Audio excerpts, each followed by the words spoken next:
പൂർവം ദേവാ ശുഭം ഭുഞ്ചൈതി പ്രാഹപതേതി സഹ താവദ്രാക്ഷമാത്മാനം കൃകലാസം വദൻ പ്രഭോ ബ്രഹ്മണ്യസ്യ വദാന്യസ്യ തവദാസസ്യ കേശവ സ്മൃതിർനാദ്യാഭിവിധ്വസ്ത ഭവൽ സന്ദർശനാർത്ഥിനഃ സത്വം കഥം മമ വിഭോ ക്ഷിപഥപരാത്മയോഗേശ്വരൈഃ ശ്രുതിദൃശാമലഹൃദ്വിഭാവ്യഃ സാക്ഷാദധോക്ഷജ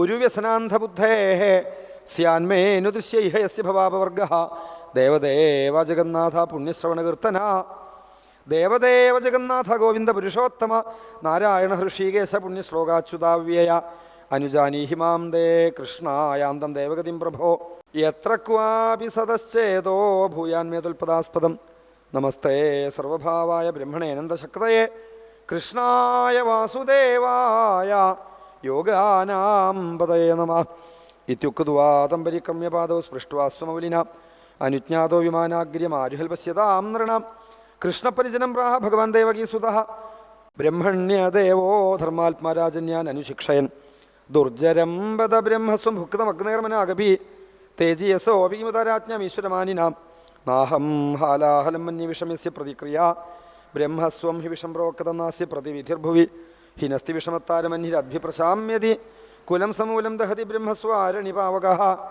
ബ്രഹ്മസ്വം ദുരനുജ്ഞാനം ഭുക്തം ഹന്തി ത്രിപുരുഷം പ്രസഹ്യതു ബലാൽ ഭുക്തം ദശപൂർവാൻ ദശാപരാൻ രാജാനോ രാജലക്ഷ്മ്യാന്ധനാത്മവാദം വിചക്ഷതേ നിരയമേ ഭീമന്യന്തെ ബ്രഹ്മസ്വം സാധു ബാലിശാഃ ഗൃഹന്തി യാവദപ്പാം ശൃംഗന്തതാമശ്രുവിന്ദവ വിപ്രാണാം ഹൃതവൃത്തീനം വദാന്യാനാം കുടുംബിനാം രാജാനോ രാജകുല്യാശ്ച താവതോപദാന്തിരങ്കുശാഃ കുംഭീഭാഗേഷു വച്യന്തി ബ്രഹ്മദായ അപഹാരിണ സ്വദത്താം പരദത്താം വാ ബ്രഹ്മവൃത്തിമരേച്ഛയഃ ഷഷ്ടിവർഷസഹസ്രാണി വിഷ്ഠായം ജായതേ കൃമിഃ നമേ ബ്രഹ്മധനം ഭൂയാൽ യൽകൃധ്വാ അല്പായുഷോ നരാഃ പരാജിതാശ്വതരാജ്യാൽ ഭവന്തി ഉദ്വേജിനോഹയ വിപ്രം കൃതാഗസമപി നൈവ ദൃഹ്യതമാമകാഃ ഘനന്തം ബഹുശപന്തം വ നമസ്കുരുത നിത്യശഃ യഥാഹം പ്രണമേ വിപ്രാനനുകാലം സമാഹിത തഥാ നമദയൂയം ച യോന്യഥാ മേ സദണ്ഡഭാഗ് യോന്യഥാ മേ സദണ്ഡഭാഗ്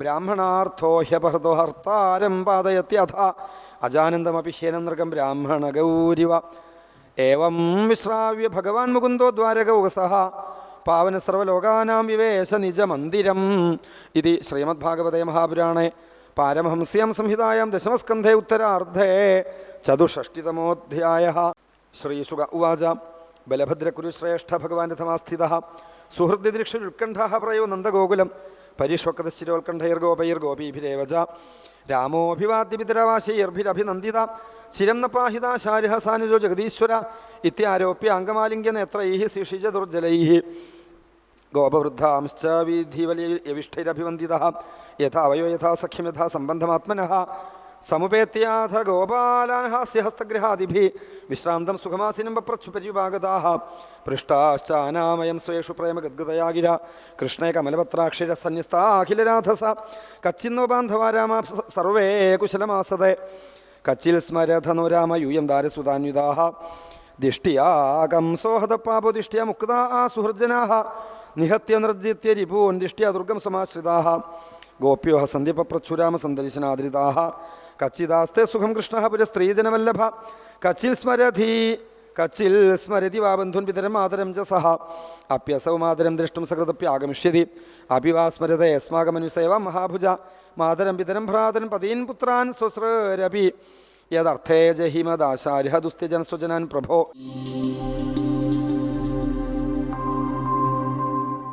സ്വർഗാപവർഗയോ പുംസാം രസായാം ഭുവി സമ്പദാം സർവാസാമപി സിദ്ധീനാം മൂലം തച്ചരണാർച്ചനം. ഹിതാമാവ് പറയാണ്, സ്വർഗീയമായ സുഖഭോഗങ്ങൾ നിങ്ങൾക്ക് വേണമെങ്കിലും, അല്ല ഈ ഭൂമിയിൽ രാജപദവി ചക്രവർത്തി പദവി വേണമെങ്കിലും, അല്ല മോക്ഷം വേണമെങ്കിലും, എന്ത് വേണമെങ്കിലും നമുക്ക് കിട്ടും. ഈ കൃഷ്ണനെ സേവിച്ചാൽ മതി, ഭജിച്ചാൽ മതി. ഈ ഭഗവാനെ ആശ്രയിക്കുന്നവർക്ക് ഒന്നിനൊരു ബുദ്ധിമുട്ട് വരില്ല. അങ്ങനെയുള്ള ഭഗവാനെ ഞാൻ ആശ്രയിച്ചിട്ടും ഭഗവാനെ കണ്ടിട്ടും എന്തായിരിക്കും ഭഗവാൻ എനിക്ക് ഒന്നും തരാതെ പറഞ്ഞയക്കാൻ കാരണം?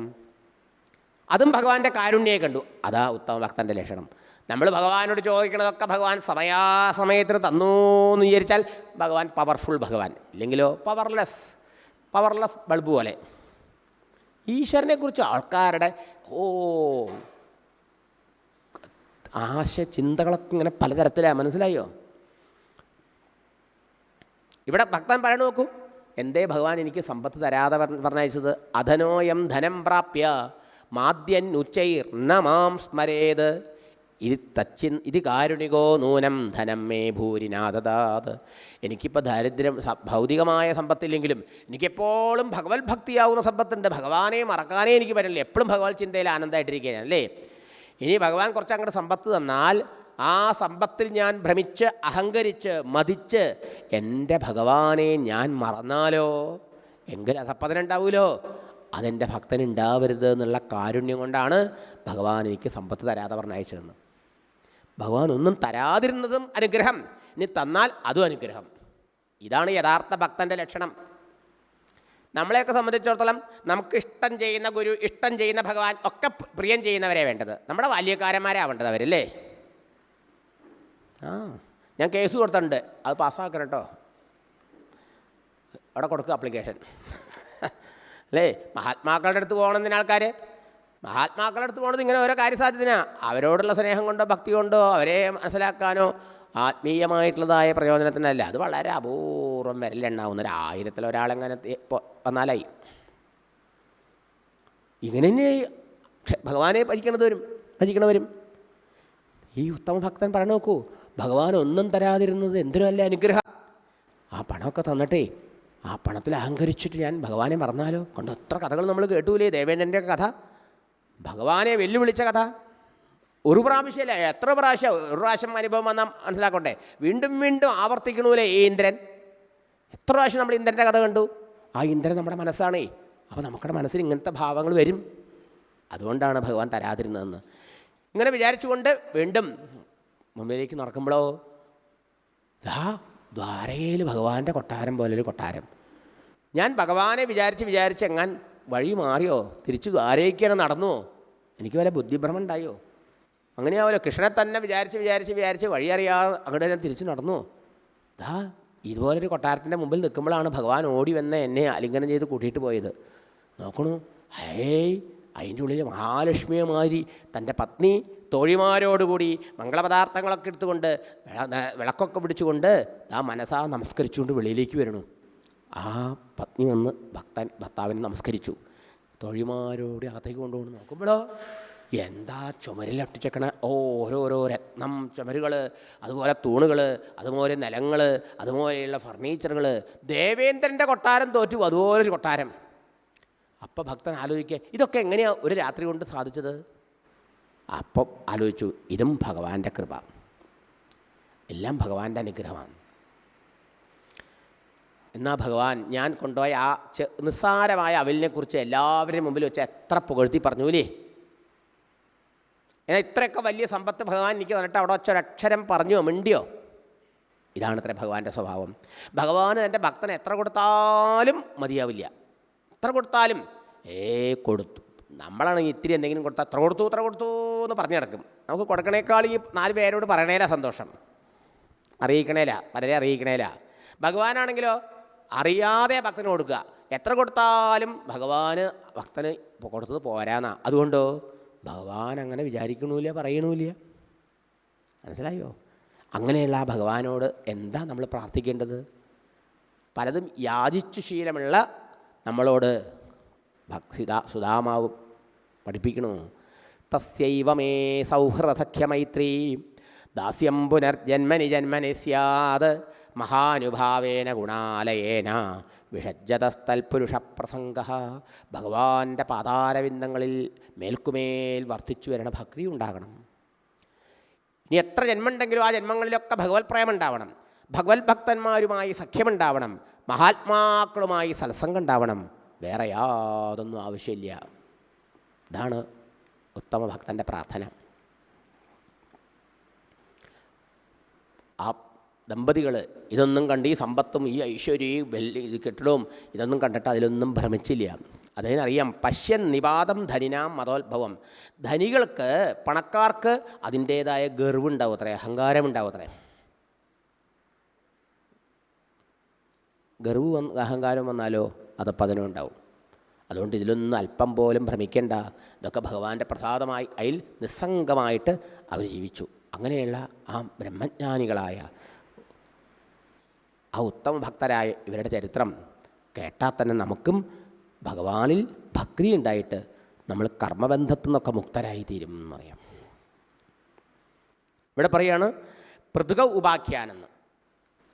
ഈ അധ്യായത്തിൻ്റെ പേര് അവലിൻ്റെ കഥ എന്നാണ്. ഈ അവലിൻ്റെ കഥ കേട്ടാൽ നിങ്ങൾക്കും കർമ്മബന്ധം പൊട്ടി ഇല്ലാണ്ടാവും. അതെങ്ങനെയാണ്? അവിൽ എങ്ങനെയാണ് അവിലായത്? അവിൽ മുമ്പ് നെല്ലായിരുന്നു അല്ലേ? നെല്ല് വായിലിട്ട വായൊക്കെ മുറിഞ്ഞു പോവില്ലേ? നെല്ല് തിന്നാൻ പറ്റുമോ? ഇല്ല. നെല്ല് നിവേദിക്കുമോ? നിവേദിക്കാനും പറ്റില്ല. ആ നെല്ല് വെള്ളത്തിലിട്ട് കുതിർത്തണം അല്ലേ? പിന്നെയോ ചൂടത്ത് അടുപ്പിൽ ചീഞ്ചട്ടിയിലിട്ട് വറക്കണം. വറുത്തിട്ട് ഉരലിലിട്ട് ഇടിച്ചാലോ? ചൂടോട് ഇടിച്ചാൽ അത് അവിലാവും അല്ലേ? ശരിയല്ലേ? അവൽ പിന്നെ കുഴിച്ചിട്ട് അതിൽ നിന്ന് പുതിയ ചെടി ഉണ്ടായിട്ട് അതിൽ നിന്ന് പിന്നെയും വിത്തുണ്ടാവുമോ? നേരെ മറിച്ച് നെല്ലായിരുന്നാലോ? നെല്ല് കുഴിച്ചിട്ടാൽ പിന്നെ അതിനൊരു ചെടി ഉണ്ടാവും. ആ ചെടിയിൽ നിന്ന് ഒരുപാട് പിന്നെയും പുതിയ നെല്ലുണ്ടാവും, വിത്തുണ്ടാവും. ശരിയോ? ഉണ്ടാവില്ലേ? നമ്മുടെ ഓരോരുത്തരുടെയും കർമ്മം ഇങ്ങനെയത്രേ. നമ്മൾ ഒരു ജന്മം എടുത്ത് വന്ന് മരിച്ചു പോകുമ്പോഴേക്കും ഒരുപാട് ജന്മങ്ങൾക്കുള്ള കർമ്മവാസനകളാവുന്ന വിത്ത് സമ്പാദിക്കും അത്രേ. ഒരു നെല്ല് കുഴിച്ചിട്ട് അതിനൊരു ചെടി ഉണ്ടാവും. ആ ഒരു ചെടി ഉണ്ടായി ഉണങ്ങണേന്ന് മുമ്പ് അതിന് ഒരു വിത്തേ ഉണ്ടാവുള്ളൂ? ഒരുപാട് വിത്തുണ്ടാവില്ലേ? ഇതുമാതിരിയാണ് നമ്മൾ ഒരു ജന്മം എടുത്ത് പോകുമ്പോഴേക്കും ഒരുപാട് ജന്മങ്ങൾക്കുള്ള കർമ്മവാസനകൾ നേടിയിട്ടാണ് പോണത്രേ. മനസ്സിലായോ? അപ്പോൾ എന്നാ ഇതൊക്കെ മോചനം? അതിനുള്ള എളുപ്പ വഴി എന്താ? ഈ കർമ്മം, ഈ നെല്ലിനെ വെള്ളത്തിൽ കുതിർത്തുക. ഈ വെള്ളം ഭക്തിയാണ്. ചൂടിൽ വറക്കണം. ആ ചൂട് വൈരാഗ്യത്തിൻ്റെ ചൂടാണ്. ഉരലിലിട്ട് ഒലയ്ക്കൊണ്ടിരിക്കുക. ആ ഒലയ്ക്ക് ജ്ഞാനമാണ്. വിചാരം കൊണ്ട് ആ ജ്ഞാനമാവുന്ന ഒലയ്ക്ക് കൊണ്ടിരിക്കുക. അപ്പോൾ നമ്മുടെ കർമ്മങ്ങളൊക്കെ അവില് പോലെയായി. അവില് പിന്നെ മുളക്കില്ലല്ലോ, ഭഗവാന് നിവേദിക്കുകയും ചെയ്യാം എന്ന് പറയുന്ന അർത്ഥം. കർമ്മങ്ങളൊക്കെ ഭക്തിയോടുകൂടി ഭഗവതർപ്പണമായി ഭഗവാൻ സന്തോഷിക്കണം എന്നുള്ള സങ്കല്പത്തോടുകൂടി അനുഷ്ഠിക്കണം എന്നർത്ഥം. അങ്ങനെ ചെയ്യുമ്പോഴോ ആ കർമ്മം കൊണ്ട് ഇപ്പോൾ ഉള്ള വാസനകൾ മുഴുവൻ തീരും. പുതിയ വാസനകളൊന്നും ഉണ്ടാവില്ല. മനസ്സ് പരിശുദ്ധമായി തീരും. വാസന ക്ഷയിക്കുന്ന സമയത്ത് വിഷയങ്ങളിൽ വിരക്തി വരും. അങ്ങനെയുള്ള വിഷയവിരക്തമായ മനസ്സിൽ ആ ഭഗവാന്റെ ജ്ഞാനം എന്ന് പറഞ്ഞാൽ ആത്മാനുഭവം, ഭഗവത് അനുഭവം ഉണ്ടായിത്തീരും. ആൾക്ക് പിന്നെ മുക്തനായ ആൾക്ക് പിന്നെ ജന്മമുണ്ടോ? കർമ്മവാസനകളില്ല, അജ്ഞാനമില്ല. അതെ, അതുതന്നെ ഭഗവാൻ ഇവിടെ വേറൊരു രീതിയിൽ സൂചിപ്പിച്ചു. പത്രം പുഷ്പം ഫലം തോയം. എന്താ പത്രം? പതിക്കുന്നത് പത്രം. പതനാത് പത്ര. പത്രം വെച്ചാൽ ഇല എന്നർത്ഥം. മരത്തിൻ്റെയൊക്കെ ഇലകൾ കുറച്ച് കഴിയുമ്പോൾ താഴെ വീഴൂലേ? പതിക്കുന്നത് പത്രം. നമ്മുടെ ഈ ദേഹവും പതിക്കും, നിലം പതിക്കും അല്ലേ? നാളെ മറ്റന്നാൾ വീണു പോവില്ലേ? അതുകൊണ്ട് ഈ ശരീരം പത്രമാണ്. പത്രം ചെപ്പോൾ ദേഹം. പുഷ്പം ഈ ദേഹം കൊണ്ട് ചെയ്യുന്ന കർമ്മങ്ങൾ. ഫലം കർമ്മഫലം. ഇതൊക്കെ എങ്ങനെ ചെയ്യണം? തോയം ഭക്തിയ. ഭക്തിപൂർവ്വം ഈ ദേഹം കൊണ്ട് ചെയ്യുന്ന എല്ലാ കർമ്മങ്ങളും ഭഗവാന് വേണ്ടി ചെയ്യണം. എല്ലാം ഭഗവതർപ്പണം ചെയ്യണം എന്നർത്ഥം. മനസ്സിലായോ? എല്ലാം ഭഗവതർപ്പണം. ഭാഗവതം ഇതാ വീണ്ടും വീണ്ടും നമ്മളോട് പറയണത് സ്വകർമ്മണാതമഭ്യർച്ച്യ സിദ്ധിം വിന്ദതി സ്വധർമ്മേണ ഹരിദോഷണം.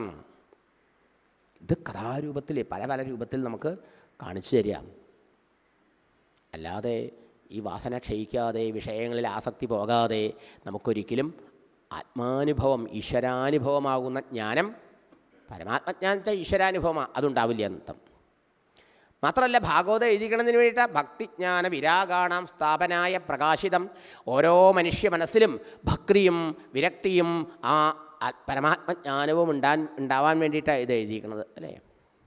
ഇങ്ങനെ ഭഗവാനെ നിഷ്കാമഭക്തിയോടുകൂടി ഭജിച്ച് വിഷയവിരക്തനായി ആ പരമാത്മാനുഭൂതിയിൽ മുഴുകി ജീവൻ മുക്തനായ ബ്രഹ്മജ്ഞാനിയായ ഭക്തൻ്റെ കഥയാണ് കുചേലൻ്റെ കഥ.